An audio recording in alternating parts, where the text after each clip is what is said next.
Good news coming in this morning. One of Ireland's most prolific brothel keepers has been jailed and his human trafficking ring has been smashed. Hundreds upon hundreds of thousands of euro has been lifted.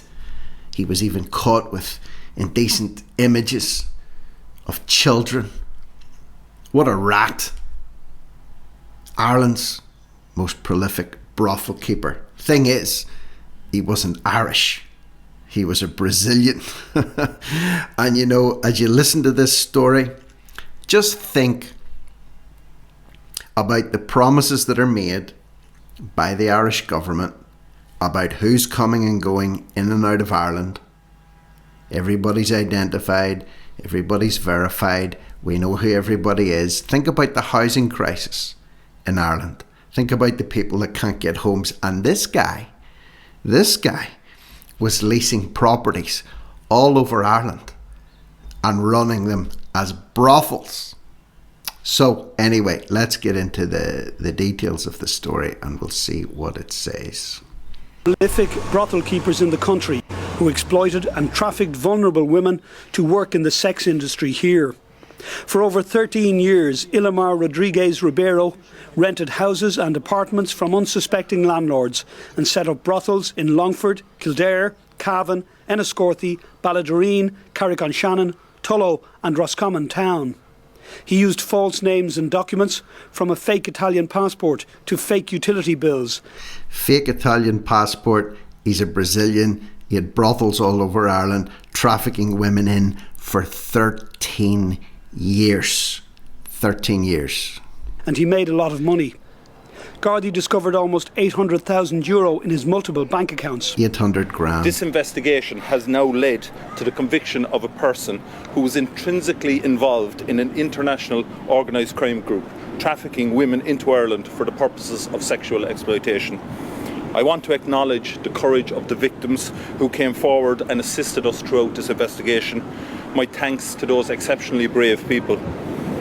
The extent of Ribeiro's criminal enterprise emerged after two women who had been trafficked into the country came forward, and brothels were linked to his email address and phone number. Ribeiro was arrested at Dublin Airport when he returned from his native Brazil in November 2023, and Gardaí also discovered the most serious category of child abuse video and images on his phone. That's who's flying in to Dublin Airport from Brazil. And there was a push on recently. A lot of Brazilians living in Dublin, some of whom, most of whom, hopefully all of whom, are really good people. But they're pushing for direct flights from Brazil into Dublin because their relatives that come to visit, or whoever the hell wants to come and visit, has to take a very roundabout way to get into Ireland. So this guy had been out of the country for a while. He decided to come back again. When he came back, he got pinched. And note it took 13 years to collar this guy. 13 years. And fair play, as the guard said, to the victims who came forward and testified.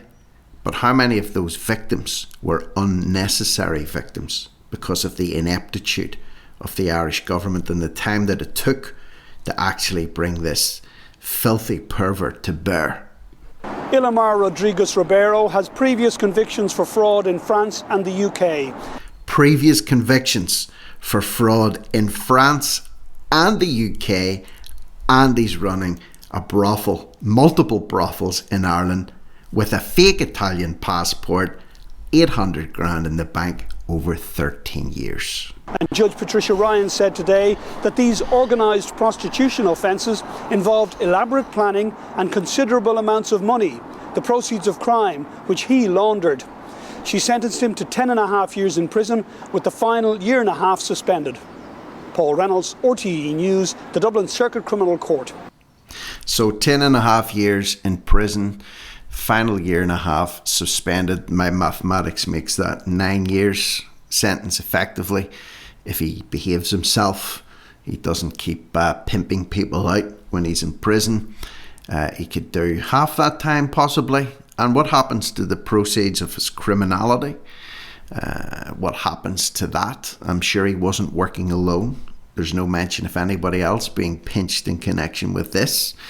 So what happens to the victims? Are they being supported? Should they have been here legally anyway? Will they now be deported?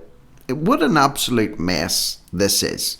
And at the centre of it all, victim after victim after victim after victim after victim. That's just the way it is.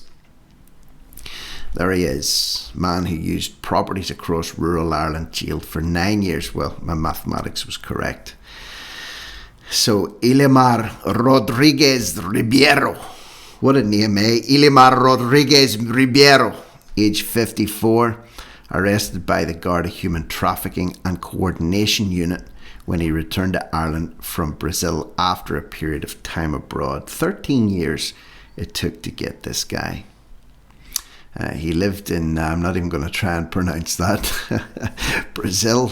Had been under investigation after a number of rental properties used as brothels were linked to him. I mean, like, this guy, bad enough that he was running brothels out of these places, but he was actually snapping up these rental properties all over rural Ireland, all over the place, and then sticking these trafficked women in there for men to go and satisfy themselves in there. I don't know who was using the brothel, if it was Irish men, if it was other migrants, who knows, it doesn't matter. The women ultimately were the victims in this. He pleaded guilty to 19 sample counts, including using false instruments, inducing landlords to rent properties to him, inducing landlords, brothel keeping and possession of the proceeds of crime. He also pleaded guilty to possession of child sex abuse material known as child pornography, which was discovered on his phone when he was pinched in Dublin on the 16th of November 2023. The offending on the 60-count indictment spanned 13 years. He's been in custody since his arrest. How did it take 13 years to get him? Now listen to this. Sentencing him, Judge Patricia Rand noted that he has previous convictions for fraud both in France and the UK, and when he came into Ireland he was getting some of these properties off the back of a fake Italian passport. She acknowledged his plea to the charges was valuable to the state. Valuable to the state. Rodrigo was valuable to the state in that he pled guilty, even though they had this massive amount of evidence against him. So there you have it.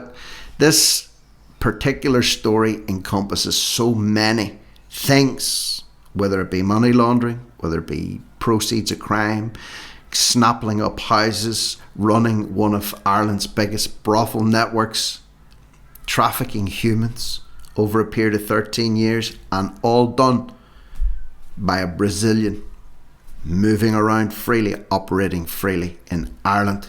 Let me know what you think below. What should happen to Rodrigo? Should he be immediately deported? Should he serve his time? What will happen when he gets out? Will he go back into the brothel business again? Now that he's learnt his lesson, maybe he'll approach it in a different way. Subscribe to the channel if you enjoy the content. Share the content with people that are maybe stumbling around in the dark. Give it a thumbs up. Leave a comment. And for now, I'm Rick Munn. No risk, no reward media. Over and out.